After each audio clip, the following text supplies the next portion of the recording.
सुदीप पुढे बघ त्यांच्याकडे बघतो का त्यांच्याकडे? त्यांनी नाकाला बघ काय लागले, नाकाला चष्मा घातला का त्यांनी चष्मा नाही? बघ ना त्यांच्याकडे आहे ना.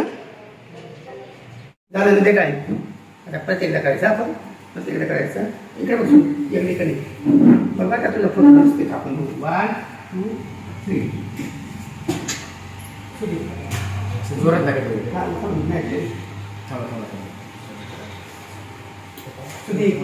बघण्याचं मस्त त्यांच्याकडे आपलं काय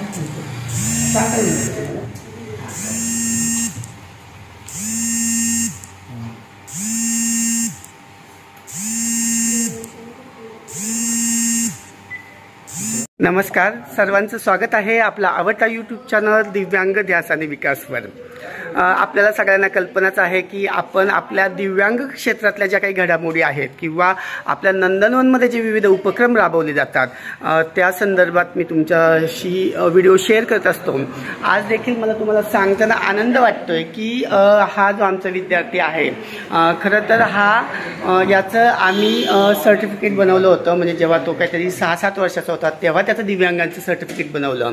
परंतु एकदा का दिव्यांग मूल 18 वर्षाचं झालं की त्याच्यानंतर त्याच्या ज्या डॉक्युमेंट्स असतात त्या पुन्हा आपल्याला अपडेट करावं लागतात. मग त्याचं UDID कार्ड असेल, त्याचं दिव्यांगांचं सर्टिफिकेट असेल, ह्या सगळ्या गोष्टींसाठी. आणि आता तुम्हाला माहितीच आहे की दिव्यांगांच्या बाबतीत कुठेही जर जायचं असेल तर UDID हेच त्याचं ओळखपत्र झालेलं आहे.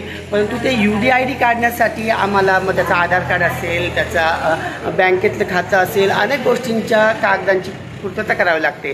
पण बऱ्याचदा हे मुलं पालकांना साथ देत नाहीत, ऐकत नाहीत. आणि आमचा हा जो विद्यार्थी आहे, आम्ही 2-4 वेळा त्याच्या त्याचं आधार कार्ड करायला गेल्या होत्या, परंतु प्रत्येक वेळी त्या फिरून यायच्या. कारण तुम्हाला माहितीच आहे की आधार कार्ड बनवत असताना आपल्याला त्याचे थंब घ्यावे लागतात, त्याच्या अंगठ्याचे प्रिंट घ्यावे लागतात. आज आम्ही इथे आधार सेवा केंद्रामध्ये आलो होतो.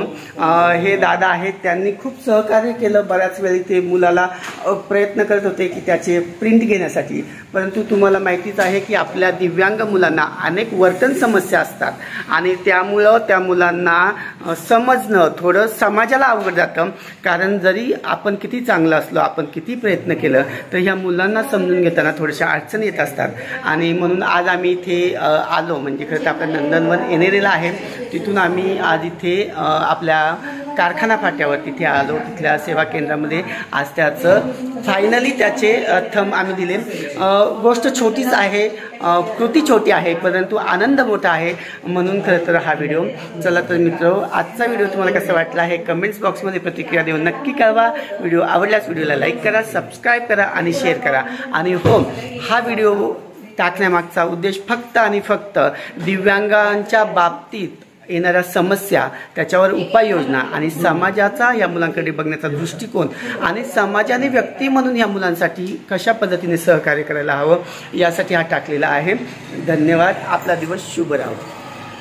नमस्कार सर. आज दिव्यांग व्यक्तींबाबत किंवा मुलांबाबत आधारच्या अपडेटसाठी अनेक समस्या येतात. जसे की ते एका जागी थांबते नाही किंवा त्यांची फिंगरप्रिंट येत नाही, डोळ्यांचं स्कॅन होत नाही, अशा पद्धतीचे अनेक प्रॉब्लेम येतात. पण असे कोणी विद्यार्थी असेल तर आपण त्यांना पूर्ण सहकार्य केले जाईल. असे अनेक किती कुठेही जुन्नर तालुक्यात मुलं असेल तर आधार सेंटर आल्यानंतर त्यांची व्यवस्थित कामं केली जाते.